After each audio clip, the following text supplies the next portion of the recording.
Good morning. It's not even 9 a.m. and I'm already covered in flour. That's when you know it's going to be a good day. The weather is amazing today. It is absolutely tipping it down and it's so dreary. It feels really autumnal. Let me do a cutaway so you can hear the rain.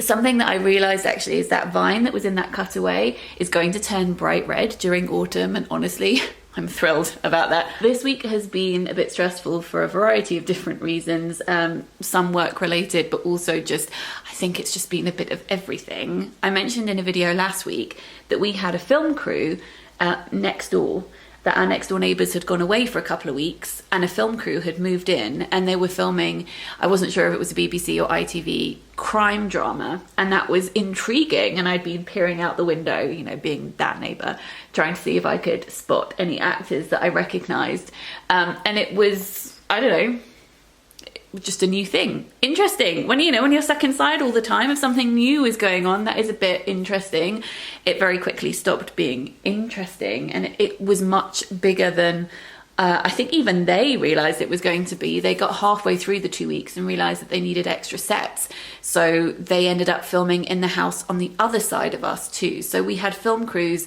in both houses and in both gardens out back, and the whole street parking was suspended, full of lorries with props and runners going everywhere, not, you know, running TV runners, and it was just, I kind of felt trapped, even though I'm not going out very much. I'm only going out in the evenings about 9 or 10 at night to go for a walk, but I couldn't go because at all times there were dozens of people blocking the exit to where I live, and it was just a bit much. It felt really weird. It was one of those moments where I just thought, people know that we're still in a pandemic, right? People know this.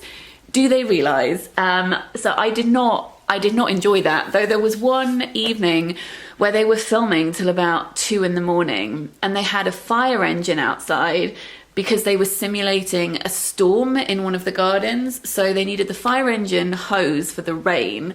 They had these amazing balloon lights up in the sky to do lightning, and they had actors running around in the garden tied up in a washing line screaming. I'm not sure if one of them was being murdered.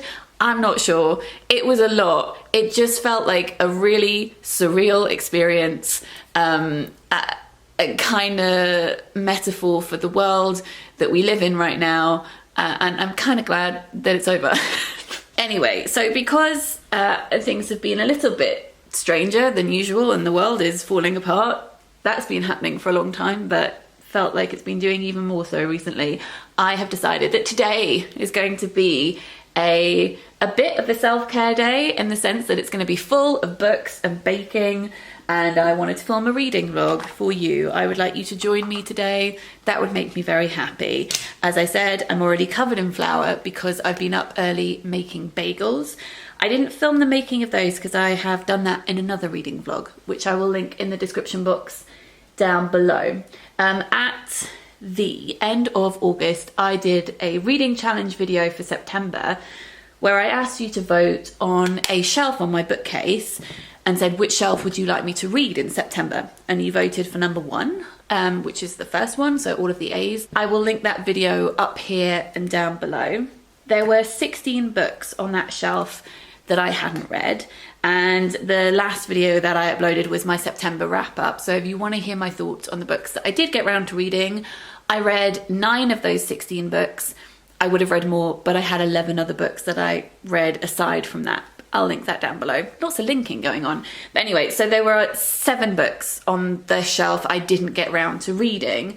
So what I would like to do today is to do some sample reading from those 7 books. I would like to read the first couple of chapters from those 7 books and talk to you about them. For some of the books, it might be that I read the beginning of them and think, well, okay, now I know more about you, and now I know what kind of mood I need to be in order to want to read you in the future, and they can go back on my shelf. For some of the books, I might read the beginning of them and think, I really want to read you right now. Let me put you on my immediate TBR.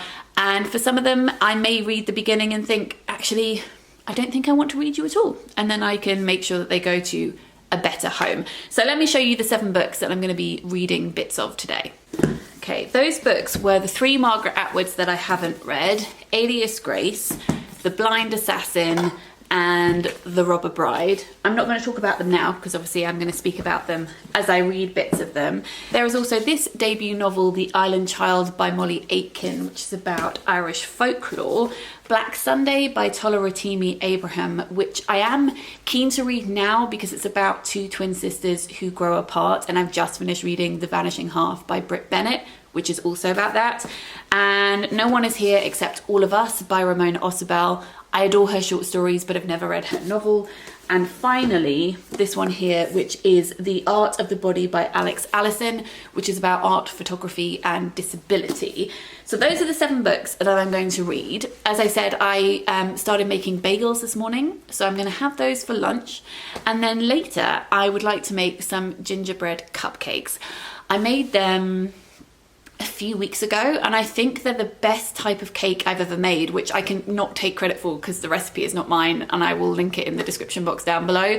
But it tastes like Christmas. It's amazing. And then I also want to make something from the roasting tin Around the World, but I'm adapting it. It is a pulled pork dish, but I'm using jackfruit instead of pork to make it vegetarian. You could also make it vegan by missing out sour cream. I will show you that later too, because that's a great dish. So books and baking and cooking, that is what today looks like. Please join me.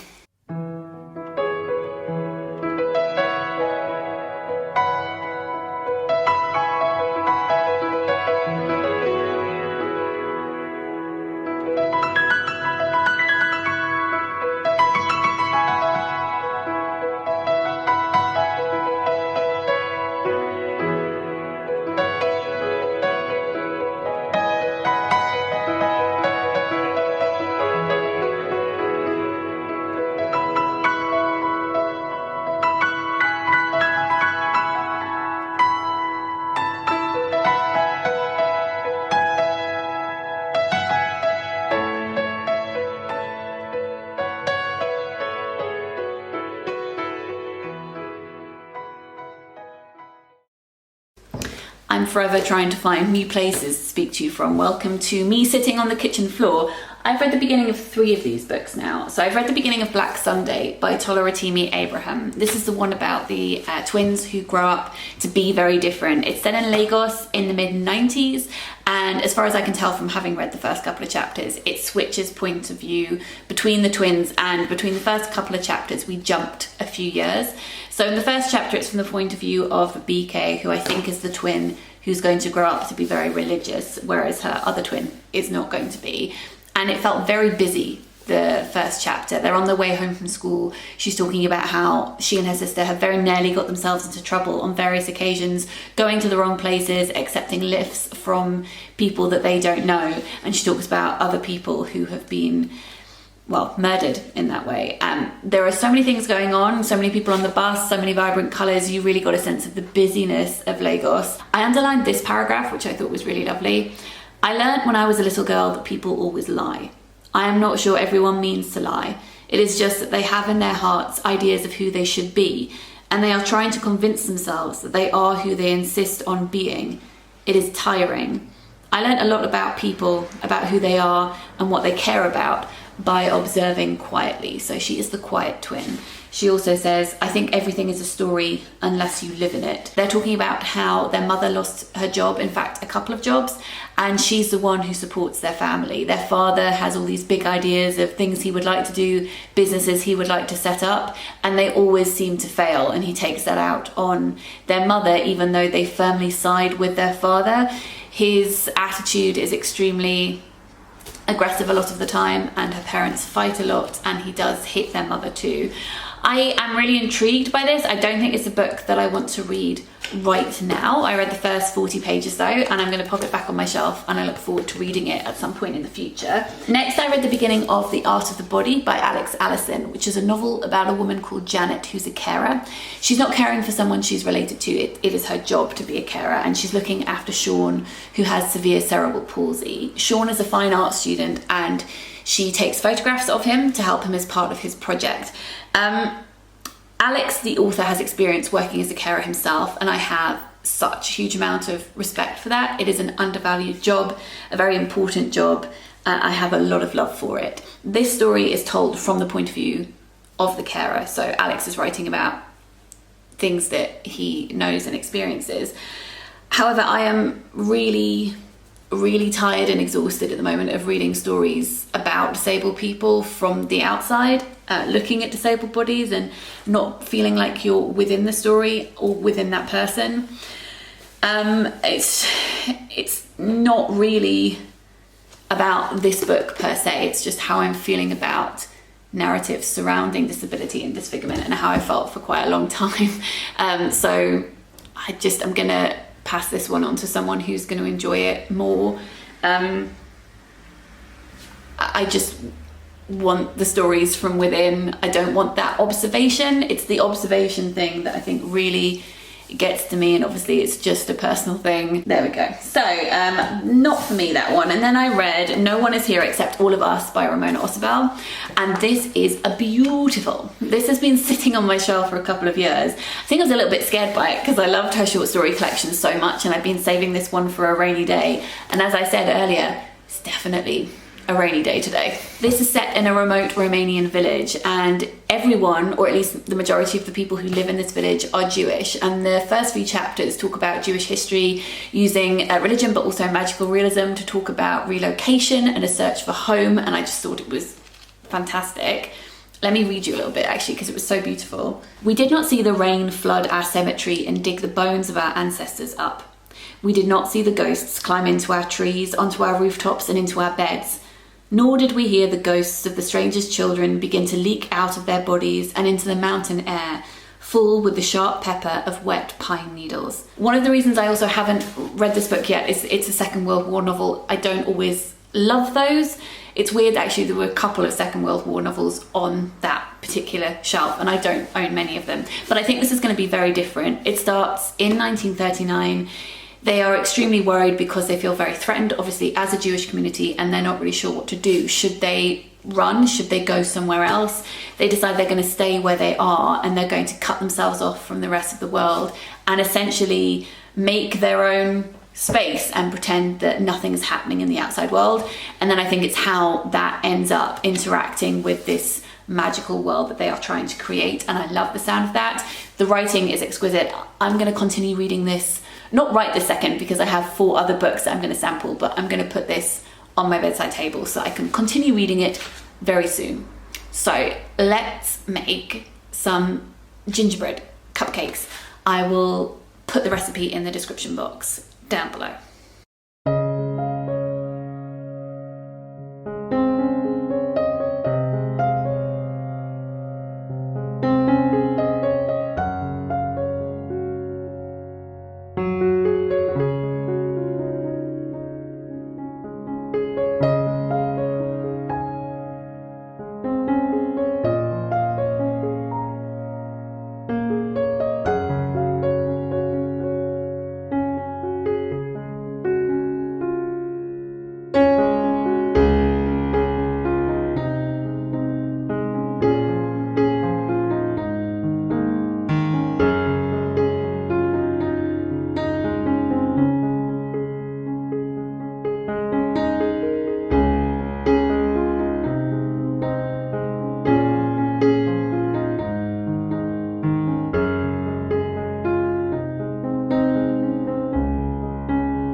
Hi, it's later in the afternoon now. I've read 2 more. I read The Beginning of The Island Child by Molly Aitken. This really reminded me in style of Kirsty Logan. So if you enjoy her writing, which I do, then I think you will really enjoy this. It's set on Innis, which is a small island off the coast of Ireland, and it's set in 2 different time periods: before Una is born and also when she's a child, and then when she's older and she has left the island and she's looking back. She's looking at all the stories that make up not just her but the community on this island, and it begins with her mother giving birth to her, and while she's giving birth she feels as though the Virgin Mary reaches inside her body and cuts her daughter out of her. There's this great paragraph here which says, "With Mary's painted blue eyes burning her back, Mam braced herself against the wall and pleaded with God.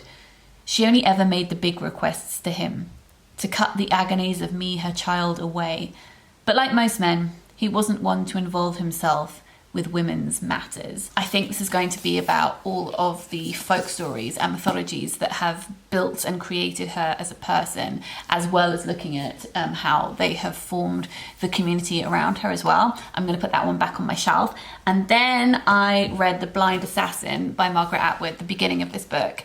And I remembered when I read the beginning of this that I have read the beginning of this many times before, and I have always put it back on my shelf. I've always thought, not now, another time.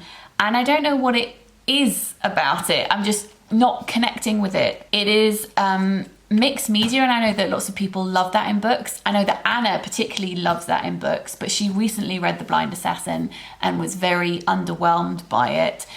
So I think maybe I'm gonna let this one go. It's been sitting on my shelf for 15 years and I haven't read it. I did notice at the beginning of the first section that there is a part of this novel which is definitely her poem This Is a Photograph of Me, which is one of my favourite poems that she has written, and I actually made a whole video dedicated to that, which I will link up here and down below. But yeah, I think I'm going to part ways with this one. And then I have 2 other Atwood books to sample the beginnings of, but before I do that, I am going to make us our dinner because it needs to go into the oven for a few hours. As I said, I'm going to make a pulled pork recipe, but I'm using jackfruit instead of pulled pork. It's from the book Roasting Tin Around the World, so I will put the recipe on the screen if you would like to screenshot it. I really recommend getting that book. All of the Roasting Tin books are brilliant. I think my favourite one is actually the Green Roasting Tin, but they're great. I mean, the food tastes amazing and it's minimal prep, so what's not to love?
Hi, it's the next day and I finished reading the beginning of the final 2 books, which were the final 2 Margaret Atwoods.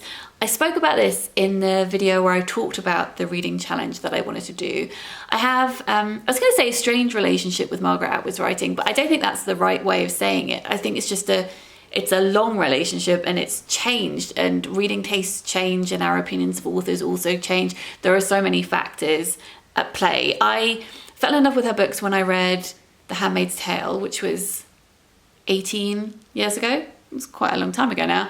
And then I bought all of the books of hers that I could find in secondhand bookshops. when I was at university, and I read so many of them, and I loved lots of her novels, her non-fiction, her poetry, her short stories.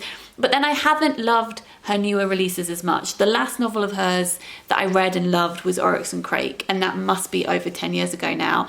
I didn't enjoy The Heart Goes Last. I didn't really like The Testaments, and that's probably because they're slightly different to some of her other books. She writes in so many different styles that it probably would be impossible to love all of the books that she has written, but also because reading tastes change too. But that can be really disarming, to have someone whose work you really, really loved and then not connect with it at all later on. It makes you doubt your past self. You're like, excuse me, why did you like those things so much? And that can be kind of strange. So I was really pleasantly surprised to read the beginning of Alias Grace and The Robber Bride and love both of them. Like, I just felt a bit of a sense of relief, thinking, okay, this is why I used to love her writing, and this is why I do love what I've read of these books so far. We can all breathe a sigh of relief together. So this is Alias Grace. This blurb on this doesn't give too much away. It says, around the true story of one of the most enigmatic and notorious women of the 1840s, Margaret Atwood has created an extraordinary potent tale of sexuality, cruelty, and mystery. I've read the beginning, and it's interesting because there are lots of sources from history from the 1800s about this person, and then also a poem as well that was written in 1843. It's about the murder of Thomas Kinnear and of his housekeeper Nancy Montgomery, and we are being told this story from the point of view of the person who has apparently killed them. She's called the murderess, and they're trying to decide what they should do with this woman who has apparently murdered people. The reason that I hadn't picked this one up was because so many people compare it to Hannah Kent's Burial Rites, which I really didn't love, and I'm so in the minority with that. I know that so many people love that book, but I didn't get on with it, and that made me, I think, prejudice against this one, which is not really fair. I also really have to be in the mood for historical fiction, and also, let's face it, it's huge, so it's sat on my shelf for a long time. But I loved the writing in this. Let me read you a tiny bit. It says, she's talking about the ladies that have come to the governess's house that are sitting down. I think also it really reminded me of The Handmaid's Tale in tone, because she's talking about being a servant and wanting to be seen and not heard, and preserving parts of herself and not exposing them to other people. The women are like swans, drifting along on unseen feet, or else like jellyfish in the waters of a rocky harbour near our house when I was little, before I ever made the long sad journey across the ocean. They were bell-shaped and ruffled, gracefully waving and lovely under the sea. But if they washed up on the beach and dried out in the sun, there was nothing left of them. And that is what the ladies are like. Mostly water. That's quite harsh. I like it. Then I read the beginning of The Robber Bride. This edition has a painting by Lenora Carrington as the cover, and she's one of my favourite artists. This novel is an extension of the fairy tale The Robber Bride, which you can find in the Grimm's fairy tales, and it's about a woman called Xenia. It's set in the 60s, and she's screwed over 3 of her friends, Roz, Caris, and Tony. It says that she has ensnared their sympathy, betrayed their trust, and made off with their men. So we're following what she's done, how she's presented herself to various different people. And I really love the opening of this book, which begins with Tony, and it starts at the beginning of the day. It feels like the novel itself is sleepy and waking up, and you're getting to know it slowly, communicating over a cup of tea. Really enjoyed that. So I'm going to pop both of these books back on my shelf for now, and I'm really glad that I've now gone through all of the books on that shelf, and now all of the ones that are left are all ones either that I have read and really loved, or I haven't read them and now I know more about them and I'm more excited to read them, so hopefully they won't stay unread for, you know, years to come. So thank you very much for joining me for this video. I hope that you enjoyed it. I will link all of the recipes in the description box down below. Let me know if you've read any of these books, which ones you have enjoyed or not enjoyed so much. I hope you're having a good start to the week, and I'll speak to you all very soon. Lots of love. Bye.